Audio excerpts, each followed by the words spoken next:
Baik, kita lanjutkan perbincangan kita malam hari ini pemirsa. Semakin malam semakin menarik karena nampaknya ini kasusnya spesial baru kali ini terjadi Pak Widodo. Kalau dari narasumber yang lain harusnya negara tidak mentoleransi. Tapi ini menjadi hak prerogatif dari Presiden Prabowo. Bagaimana Pak Widodo? Ya, tentu ketika tadi disampaikan menjadi sikap pemerintah atau bagaimana nanti sikapnya Bapak Presiden.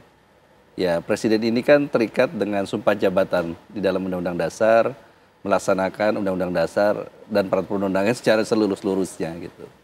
Ya, memang di dalam Undang-Undang Dasar kita ada pasal 28D tentang hak asasi manusia itu bahwa setiap orang berhak mendapatkan status kewarganegaraannya.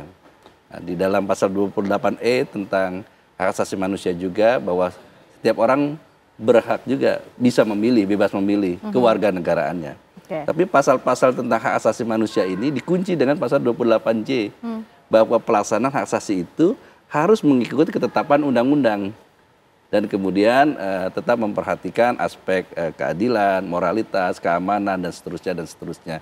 Jadi tentu Pak Presiden tidak mungkin mengambil sikap yang di luar konstitusi. Dia akan mengikuti peraturan perundang-undangan yang ada. Dan kalau memang dia sudah lepas statusnya sebagai warga negara Indonesia, berarti kan menjadi warga negara asing. Ya tentu perlakuan kita ya berlaku seperti warga negara asing lainnya.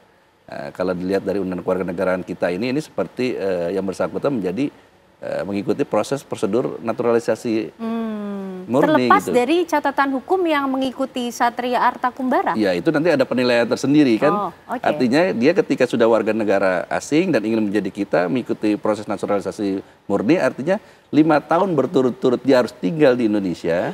Yang kedua atau jika selang-seling lebih 10 tahun, lebih dari 5 tahun berarti. Nah yang menjadi persoalan adalah yang bersangkutan ada di lokasi kombatan, perang sana kan gitu. Nah harusnya yang bersangkutan mengajukan permohonan sebagai warga negara asing sana sehingga kalau dia mau menuju ke kita kan ada dokumen kewarganegaraannya. Kalau tidak ada, apa yang bisa dia lakukan? Jadi dia harus juga punya dokumen terlebih dahulu yang menunjukkan bahwa dia warga negara asing gitu. Sehingga tinggal di sini sebagai warga negara asing yang menjadi penduduk Indonesia ya tadi dengan ketentuan undang-undang kewarganegaraan dan peraturan pemerintah yang demikian ketat ya. Seperti itu. Dengan adanya informasi ini, sejauh ini berarti dari Kemenkum masih menunggu ya Pak surat resmi tersebut atau dokumen-dokumen tersebut? Betul. Untuk menjalani semua proses naturalisasi itu? Betul. Sampai sini tidak ada permohonan seperti dia.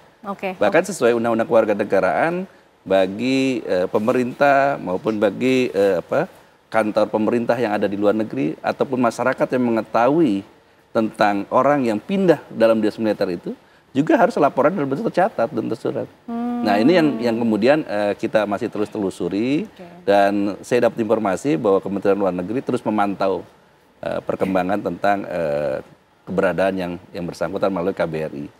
Pantauan ini tujuannya untuk apa Pak Widodo? Untuk nanti kemudian menimbang akan memberikan peluang tersebutkah, membuka ruang untuk permohonan mengajukan kembali sebagai WNI atau seperti apa? Ya tentu karena kita negara hukum yang kemudian juga menghormati hak asasi manusia dan diatur dalam konstitusi kita, siapapun silakan ke sini. Tapi kan sekali lagi, peraturan perundang-undangan kita mengatur aturan teknis bagaimana menjadi warga negara Indonesia.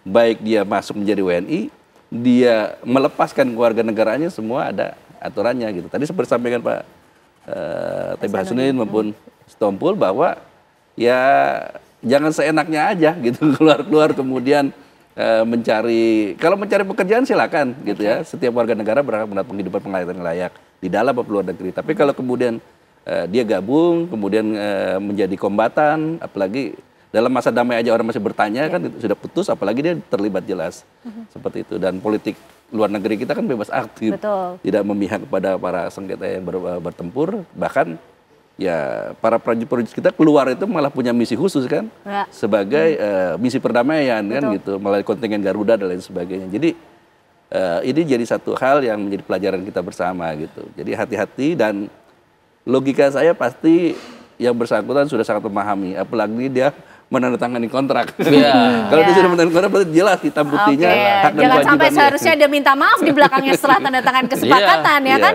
Pak Slamet, ini gimana? Karena negara harus betul-betul hati-hati. Oke, kalau bekerja di luar negeri mungkin ada pekerjaan lain, tapi ini sebagai prajurit loh, militer. Kita bicara soal pertahanan negara, jangan sampai kemudian nanti juga kembali ke Indonesia justru menimbulkan potensi ancaman. Kita tidak pernah tahu, tapi harus berhati-hati. Ya, jadi implikasi internasionalnya juga luar biasa ya, karena kita memiliki kebijakan politik luar negeri yang bebas aktif dan kita berada di negara non-blok, yang berarti kita harus menjaga netralitas dalam konflik internasional dan lebih fokus pada kerjasama regional serta internasional untuk mencapai perdamaian dan stabilitas. Nah, kasus Satria Kumbara ini secara tidak langsung publik internasional akan melihat bahwa apa iya Indonesia bebas aktif? Mengapa tentara itu berada di kubu Rusia? Kan seperti itu.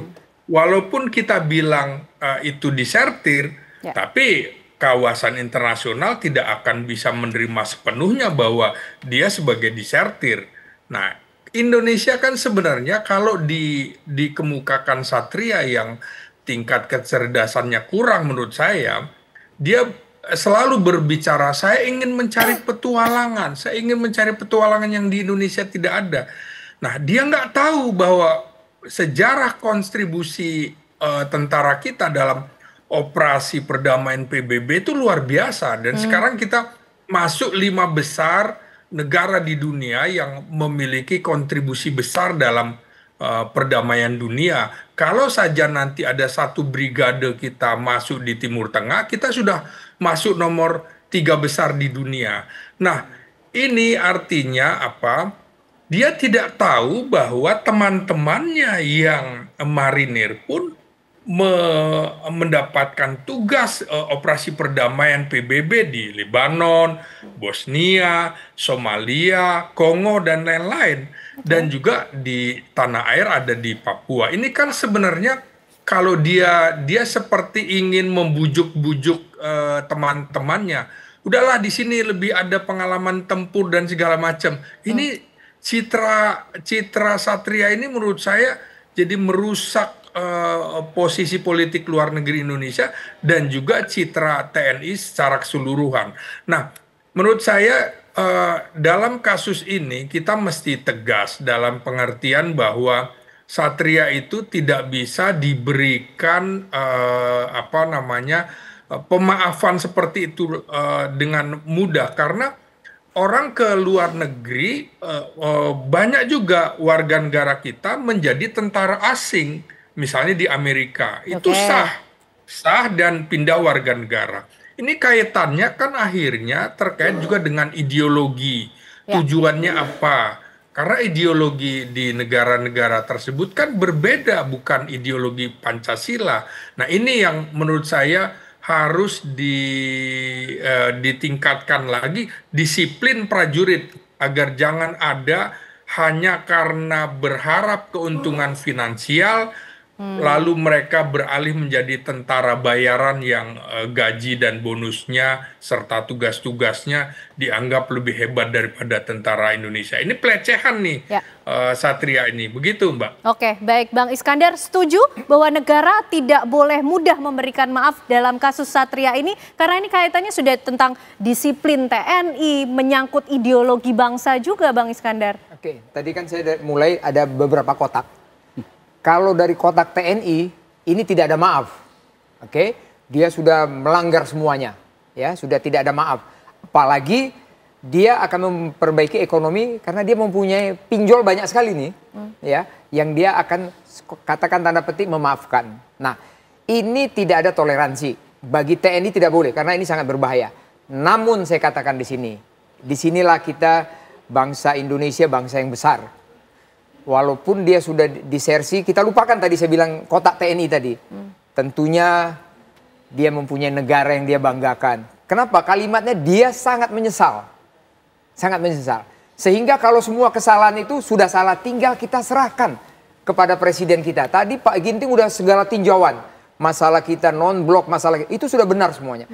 Tinggal di sini kita bangsa yang besar, bagaimana bangsa kita sendiri yang meminta maaf, menyesal dan segalanya bisa diterima, tapi tentunya bukan kita, hanya menghimbau kepada Bapak Presiden kita, karena beliau lah yang punya hak prerogatif dan diskresi untuk memaafkan saudara Satria ini. Dari TNI dia sudah salah besar, dia sudah cacat, sudah dipenjara.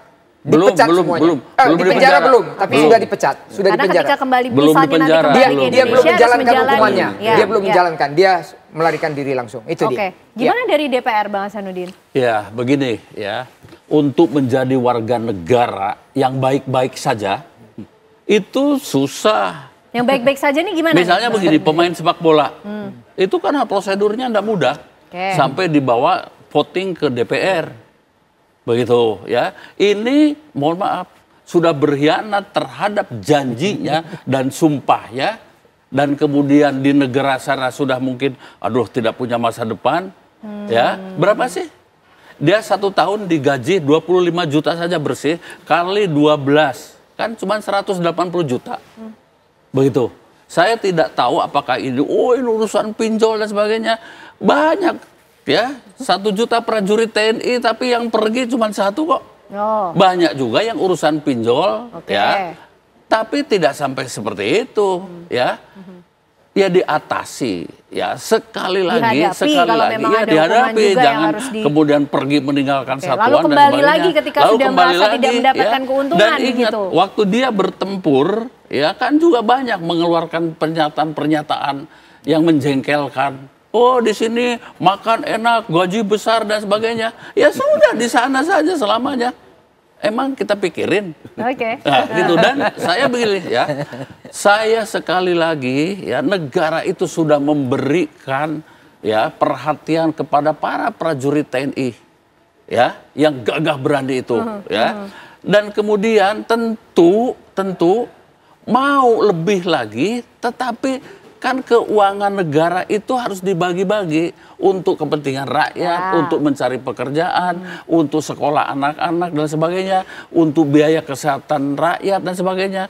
Disisihkan 166 triliun per tahun untuk prajurit TNI. Begitu ya, untuk prajurit TNI. Jadi menurut hemat saya soal kesejahteraan itu relatif bisa besar, kurang saja dan sebagainya. Si Satria ini merasa kurang, tapi pilihannya salah.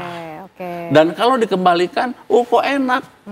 Kemarin menghina kami yang gajinya sedikit, begitu kan terhina prajurit-prajurit kami. Tidak setia dalam untung dan malang begitu ya, berarti ya kan? Begitu.